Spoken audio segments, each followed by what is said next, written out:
Hi everyone, Ishani here again, and I'm back with the solutions of GATE 2000 paper as promised in the previous video. So I have put the link in the description box below where you can download the paper, and small suggestion from my side is try to attempt it once without looking at the solution. You will get to know what are the areas of improvement for you. Let's start. A pair of fair dice is rolled simultaneously, okay, and you have to calculate the probability when the sum of the numbers from the dice equals 6, okay. So we know that the probability is the number of favorable outcomes to the total number of outcomes. Here the total number of outcomes can be 6 to the power 2 because a pair of dice has been rolled. So for the sum of the numbers to be 6, one dice could show 1 and the other one could show 5, only then the sum could be 6. So these are the other possibilities where the sum of the numbers could be 6. Hence the number of favorable outcomes 5 and the total number of outcomes 36. So the answer is 5 over 36, which is option number C. In the next question, they have asked us the condition for a function to be even. Okay, for this, f of x is equals to f of minus x. You can take the example where f of x is equals to x to the power 2. Just take x ka value as 2 and f of x can be 4 and f of minus x is also 4. Hence, f of minus x is equals to f of x is the condition for a function to be even. Third question is about finding the integrating factor for this particular differential equation. So we all know that the general equation is this: dy by dx plus p of y is equals to q. We can compare our equation with this general equation and we can do some modifications. So what we have done is we have divided the cosec square x with the whole equation so that we can get it into this form. And on dividing the equation by cos square x, we have got that p is secant square x and integrating factor is e to the power p dx, and p is secant square x and the integral of sec square x dx is equals to the tan x. So hence the answer is e to the power tan x. In a binary liquid solution of component A and B, if component A exhibits positive deviation from Raoult's law, then component B, okay, this question can be solved by looking at these Duhem-Margulies equations. So in these equations, if the alpha value is equal to 0, it's a constant. If the alpha value is equals to 0, then the solution is ideal. But here we are talking about non-ideal solutions. So this alpha value is same for both the components, and if it is positive, then the solution is positively deviated, and if it is negative, then the solution is negatively deviated. Since the alpha value is same for both the components, if alpha is positive for A, alpha will be positive for B component also. Hence, component B will also exhibit positive deviation. Moving on to the question number 5th, assume that benzene is insoluble in water. Both the boiling point of the components are given and we have to find out the boiling point of the mixture. So for this, I would like to take you back to the bubble point curve and the dew point curve. Suppose we have a mixture at point G, we will heat it up and we'll heat till point M where the first bubble will form. And as we continue heating, it will follow a path till point P where all the liquid has been converted to vapor phase and its composition can be found out by drawing a tie line till point N1. This curve is known as the bubble point curve and this curve is known as the dew point curve. So both these curves intersect at the boiling point of the original components. Hence, we can say that boiling point of the mixture will always lie between the boiling point of the original components. Hence, option D is correct. In this question, we have to find out the relationship between the slope of reversible isothermal line and the reversible adiabatic line. So for this, we need to know the relationship between the pressure and volume for adiabatic process. It is PV to the power gamma is equals to constant. So for finding out the slope, we will differentiate this particular equation with respect to the volume, and on differentiating we got this, and minus P by V is the slope of the isothermal process. And how do we know that? We did the same thing with the PV relationship of the isothermal process, which is PV is equals to constant. Hence, on differentiating this particular equation with the volume, we find out that the slope is minus P by V, and therefore dP by dV is equals to gamma times slope of the isothermal process, which is option number C. Moving on to the next question, the molar composition of a gas is given and 50% water condenses. We have to find out the mole percent of hydrogen in the gas on dry basis. For that, we can just simply divide the moles of hydrogen to the total number of moles.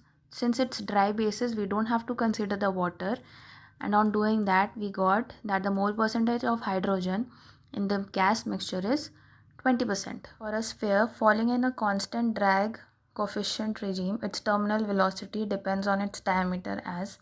So we have a relationship of terminal velocity with diameter, and it varies as the square root of the diameter. Hence, B is the correct option. Moving on to the question number 10. In the laminar boundary layer flow over a flat plate, the ratio delta by x varies as.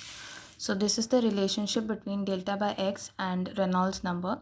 It varies as the inverse root of Reynolds number.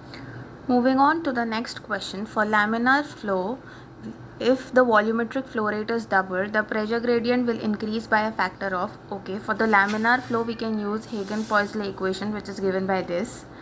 We can substitute this velocity as Q by A, which is volumetric flow rate by area, and from that we got to know that delta P varies linearly with volumetric flow rate. If the delta P is doubled, volumetric flow rate will also be doubled.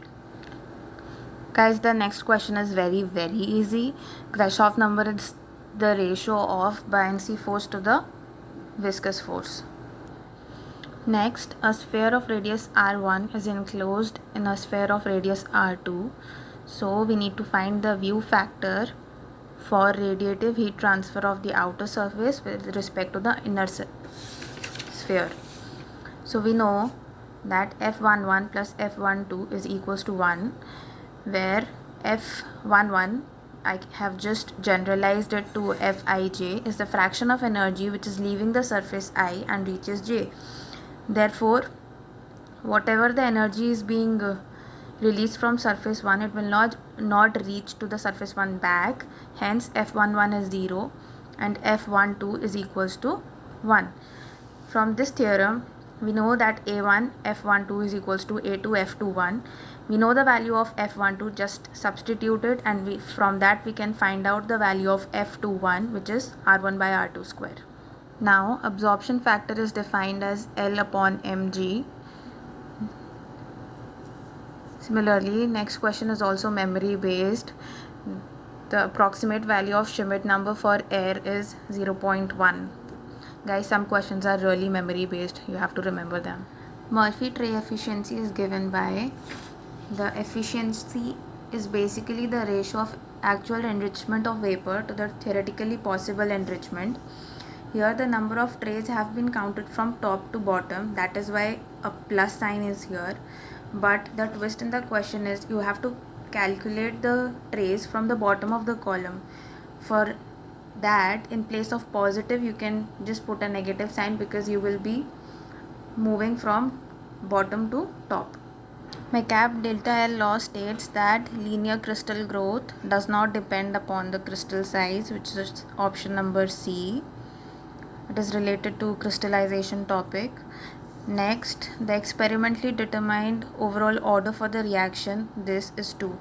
Okay, the order of the reaction is 2. As we can see that there are 2 species participating, the molecularity is also 2, and since it's a single step reaction, so for that I think option A is correct.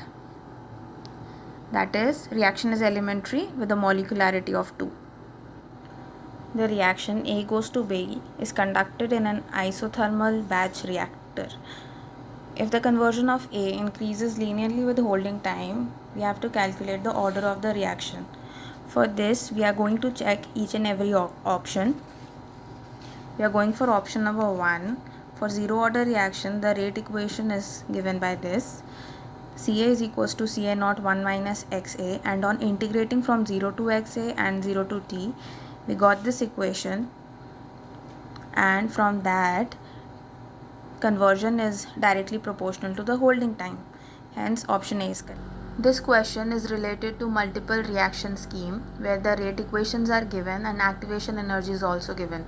For clarity, I have drawn the reaction scheme here. You have to tell the condition at which higher selectivity of R will be favored. We can see that order of the first reaction, that is the desired reaction, is greater than the order of second reaction. For this, Ca is the only parameter which we can vary. Hence, for this, Ca should be high, and high Ca can be achieved only in the PFR or in the batch reactor. The another thing to look at is the activation energy.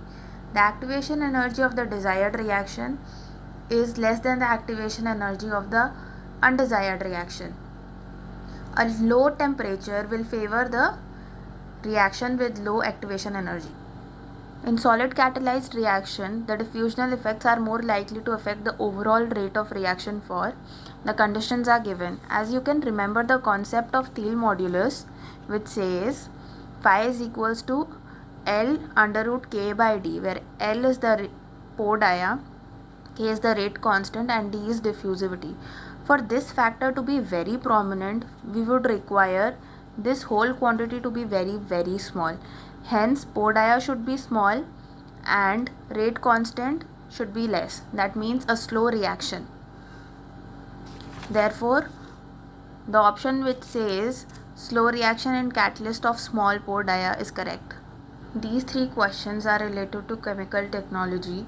For this subject, you really have to remember things. It's memory based. 22nd question. The process used for conversion of hydrocarbons to aromatics is catalytic reforming. That is option B. Next, ethylene is produced from naphtha by the process of pyrolysis. Option number C. 24th, triple superphosphate is manufactured by reacting. So the raw material for TSP is phosphate rock with phosphoric acid. In this particular question, you have to find out the response of this transfer function. For calculating the response, you can take the inverse Laplace transform. And how can we do that? We all know that transfer function is the ratio of output to the input, and input is unit step as given in the question. You just have to substitute the value of x into the above equation, and by making use of the partial fractions, just calculate the constants a and b, which are a is equals to 5 and b is equals to minus 6. Now substitute the value of a and b here and take the inverse Laplace transform. When you take the inverse Laplace transform, you will get to know that the response will increase first and then decrease. The unit response of the transfer function is, okay, in this you have to find out the nature of the response. For finding out the nature, we can convert this transfer function into the generalized form, which is given as, so for making the last term 1, we can divide 3 to the numerator and to the denominator and then compare these two equations. On comparing, we got the value of tau as 1 over root 3, and for the second term, 2 zeta tau is equals to 2 by 3. From there, we can calculate the value of zeta, as we already know the value of tau, which is 1 over root 3. Zeta comes out to be 1 over root 3, which is less than 1. Hence, the roots are imaginary. Select the correct statements from the following. Okay, from these statements, option C is correct, as amplitude ratio for a pure capacity process is given by this relation, and we can clearly see that amplitude ratio is inversely proportional to frequency. Moving on to the next question. For a feedback control system to be stable, if you remember the condition of stability, the poles which are in the left half of the complex plane are stable.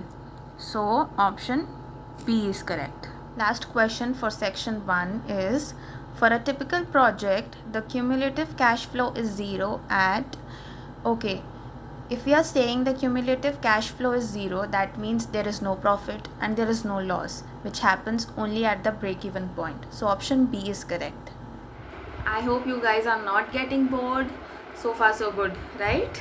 Let's continue with section 2. The inverse of the matrix. Okay, so this is a 2 cross 2 matrix and you have to find out the inverse, which can be found out by this. Determinant of A can be found out by multiplying the elements of principal diagonal and subtracting them with the product of the secondary diagonal elements. And for finding out the adjoint, it's very easy. For a 2 cross 2 matrix, just reverse the elements of principal diagonal and change the signs of the secondary diagonal, and then this is the resulting adjoint A matrix. So A inverse is 1 over determinant of A into adjoint of A.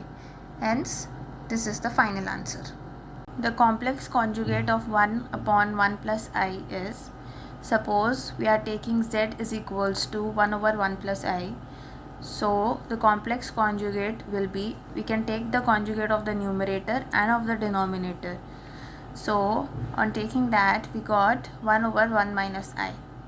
General solution of this particular equation is, okay, for finding out the general solution, you can convert this equation into the auxiliary equation form, which is, and if you see that this is nothing but the expanded form of t square plus 1 whole square, we can have the 4 roots which are plus minus I, and when the roots are imaginary, the complementary function is given in this particular form, that is c1 plus c2x cos x plus c3 plus c4x sin x. The thermal efficiency of reversible heat engine operating between two given thermal reservoir is 0.4. Okay, so the device is either used as a refrigerator or as a heat pump, and we have to find out the coefficient of performance of both the devices. For that, we know that coefficient of performance of heat pump is given by this relation, and as you can notice that the denominator is nothing but the efficiency only. So you can replace it with 0.4, and from that coefficient of performance of heat pump is 2.5. Similarly, for the refrigerator, the relationship is given by this. And for a reversible arrangement, we know that 1 minus TL over TH is equals to 1 minus QL by QH. We can find out the value of QL by QH, reverse it and put it into this equation.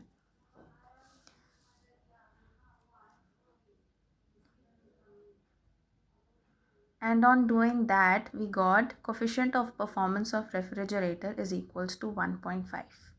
At a given temperature, K1, K2 and K3 are equilibrium constants for these reactions, and we have to find out the relationship between all these three constants. So for that, we can check each and every option. So let's go for option number 1. The equilibrium constant can be written as products upon reactants, and the stoichiometric coefficient will be in the powers of that particular element. Now for K2 and K3 are also written. In K3, by mistake, I have written the products in the denominator and reactants in the numerator. It should be reversed. Now when we multiply K1 by K2, the CO and CO will get cancelled.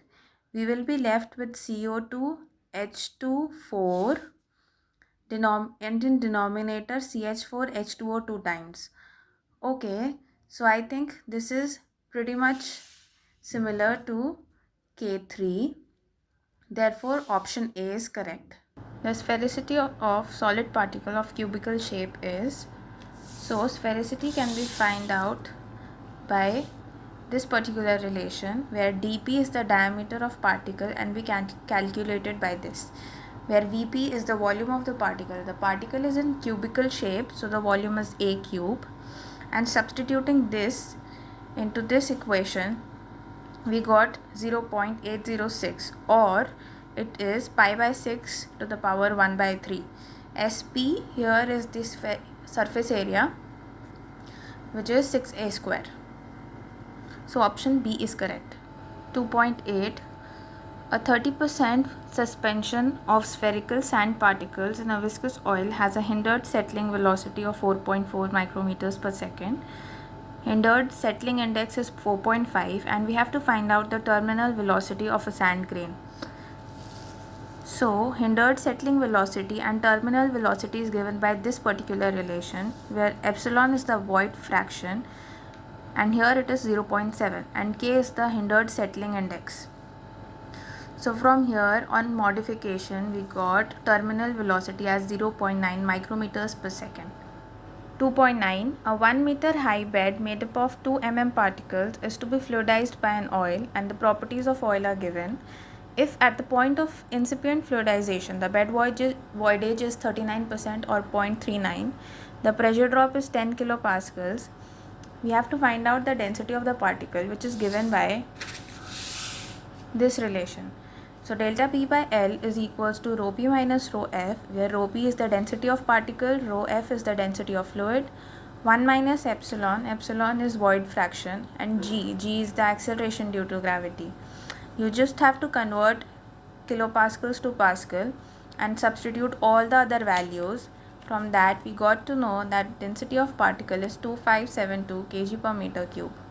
A free jet of water of cross-sectional area 0.01 meter square and a velocity of 20 meter per second strikes a plate and then flows in the plane parallel to the plate. The horizontal component of the force on the spot is. For this question, a figure is also given, which is, we know that force is rate of change of momentum. So we have taken m as common, and m by t is the mass flow rate. We have taken that the final velocity is 0, and substituting the mass flow rate as rho av, where rho is the density of water, a is the cross sectional area, and v is the velocity. We got the final answer as 4000 Newton. Moving on to the next question. A composite flat wall of a furnace is made of two materials A and B. The relation between thermal conductivities and thickness of both the layers is given, and if the temperature of two sides of the wall are 400 and 1200 Kelvin, we have to find out the temperature drop across the layer A. For these kind of questions, it is better to draw a diagram. We have to find out this temperature, that is temperature across the wall, so that we can know the temperature drop across material A. These are the relations between thermal conductivities and thickness of layer A and B. We know that heat flow will be same throughout the walls, therefore temperature across the wall is 560 Kelvin, and the temperature drop can be found out by subtracting temperature of wall A from the temperature across the walls, that is 160 Kelvin is the correct answer. In this particular question, we have to find out how the heat transfer coefficient will vary if the diameter is reduced to half and the flow rate is doubled. So we know that Titius-Poulter correlation is for turbulent flow and is given by this relation, where H is the heat transfer coefficient, D is the diameter, and we know other relations for Reynolds number and Prandtl number. Now, as you can notice that heat transfer coefficient varies as velocity to the power 0.8 and diameter to the power minus 0.2. You have to consider taking this diameter to RHS to get this value.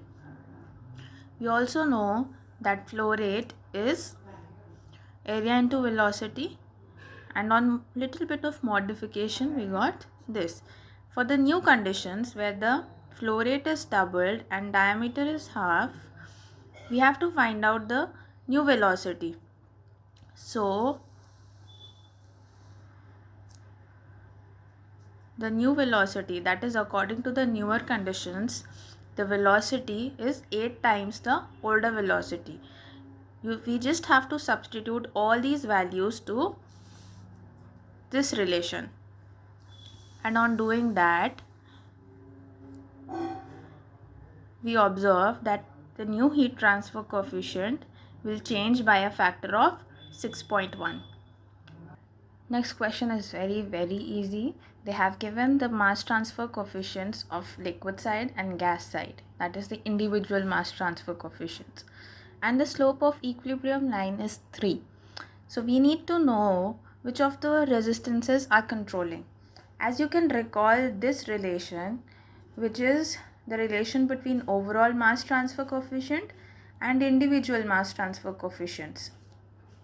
So if this value is greater than this value, the gas side resistance is controlling, and if this value is greater than this value, liquid side resistance is controlling.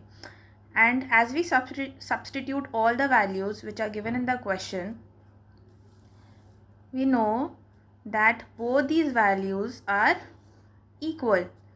Hence, both side controls, that is option D. 2.15. In this question, we have to find out the time required to reduce the moisture content of the solids from 0.3 to 0.2. As you can recall this relation for time of drying, we have the value of xi, that is initial moisture content, final moisture content, mass to be dried, area, and rate of drying. One thing I would like you to notice is area was in terms of meter square per kg. To convert it into the terms of meter square, we just have multiplied mass with the area, so that we can get area as 4 meter square. Just substitute all the values and time of drying is 5000 seconds. Next question. The conversion of first order liquid phase reaction in a CSTR is 50%. If another CSTR of same volume is connected in series, then percentage conversion at the exit of second reactor will be. Okay, we know that tau is equals to Ca naught XA upon minus Ra, where Ra is the rate of the reaction. Since it's a first order reaction, Ra is K Ca naught 1 minus Xa. Ca naught and Ca naught will get cancelled. We know the value of conversion. We can get value of tau K as 1. Now, when the second CSTR is connected, we know that for first order and CSTR in series, but of the same volume, this relation is valid. So for the second CSTR, we know the value of tau K. We can substitute it and get the value of Ca2 by Ca naught, that is 0.5. And the final conversion can be calculated as 1 minus Ca2 by Ca naught, which is 75%. Next, the initial concentration and half-life data are given. We have to find out the overall order of the reaction. We know that half-life is given as this relation, and T half varies Ca naught to the power 1 minus n. We can take the ratio of both the data given and substitute the values as follows, and then solve it by using simple mathematics. You can take log on both the sides and solve for n. N is equal to 1.5. Here a reaction scheme is given and we have to find out the variation of Cb with reaction time will not show a maximum if. We have to find out this condition.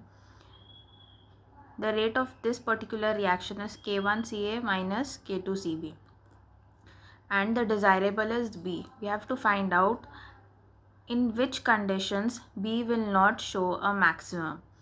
So for that, if we want maximum B, then the rate of reaction of B to C should not be higher than the rate of formation of A to B. In this situation, option A is correct.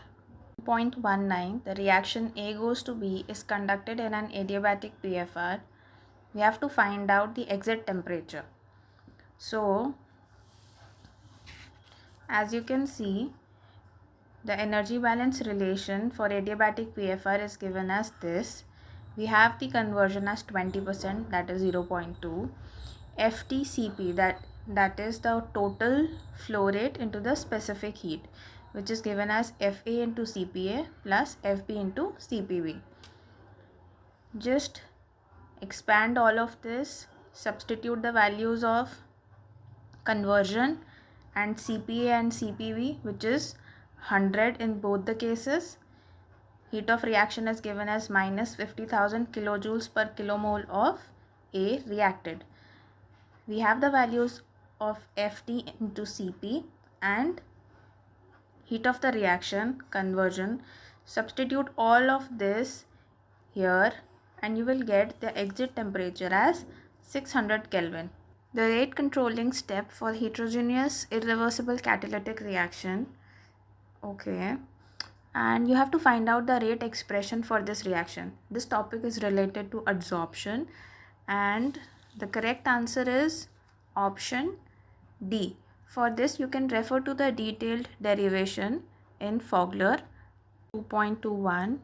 We have to select the process from right hand side which matches the catalyst given in the left hand side column. So nickel is the catalyst used in the hydrogenation of vegetable oils, catalytic cracking of gas oil and nitric acid manufacture. It has been indicated with red lines. And zeolites are the catalyst for ammonia synthesis, alkylation, sulfuric acid manufacture, methanol synthesis, ethylene oxide manufacture. They have been indicated with green lines. Next question, the initial value of unit step response of the transfer function is, okay, we know that transfer function is ys upon xs, where x is the input, which is step input.